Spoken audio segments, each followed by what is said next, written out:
In the secretive world of global arms deals, North Korea has just exposed a scandal that could shake the foundations of military alliances. For years, Pyongyang relied on China and Russia for advanced weaponry, until their engineers uncovered a disturbing pattern. Critical flaws, inferior materials, and sabotage software in the hardware they received. What began as technical headaches soon revealed a deeper betrayal. Missile guidance systems were wildly inaccurate, armored vehicles used cheap alloys, and software was riddled with backdoors. These weren't isolated incidents. They were systemic, affecting everything from radar to missile components. North Korea, dependent on its powerful neighbors, risked everything by exposing this scam, knowing it could jeopardize vital alliances. But the scale of deception was too great to ignore. Pyongyang's revelations have now forced the world to question the true strength of China and Russia's military exports. The whistleblower is unexpected, but the message is clear. Even the closest partners can be victims of calculated deceit. The global military order may never look the same.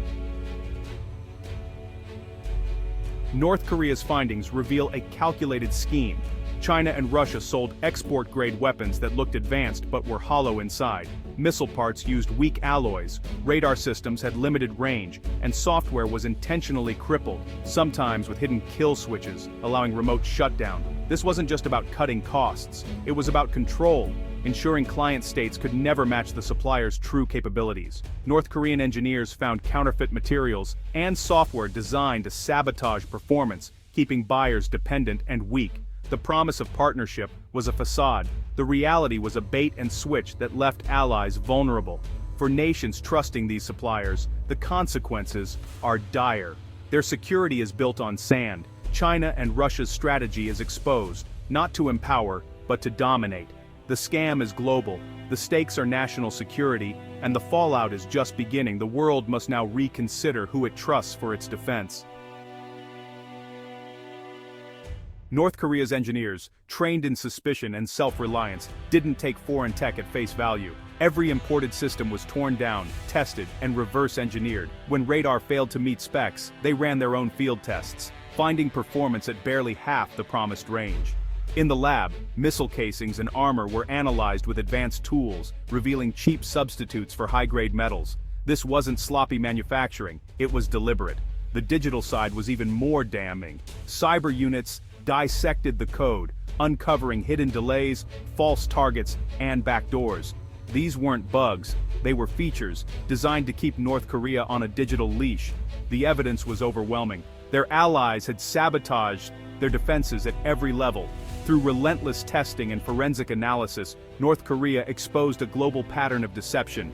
Their paranoia paid off, revealing a truth that could upend the world's military balance. Sometimes, mistrust is the best defense. North Korea's revelations have sent shockwaves through dozens of countries relying on Chinese and Russian arms. Billions have been spent on jets, tanks, and missile systems, now exposed as potentially compromised. The myth of a rising China-Russia axis is shaken.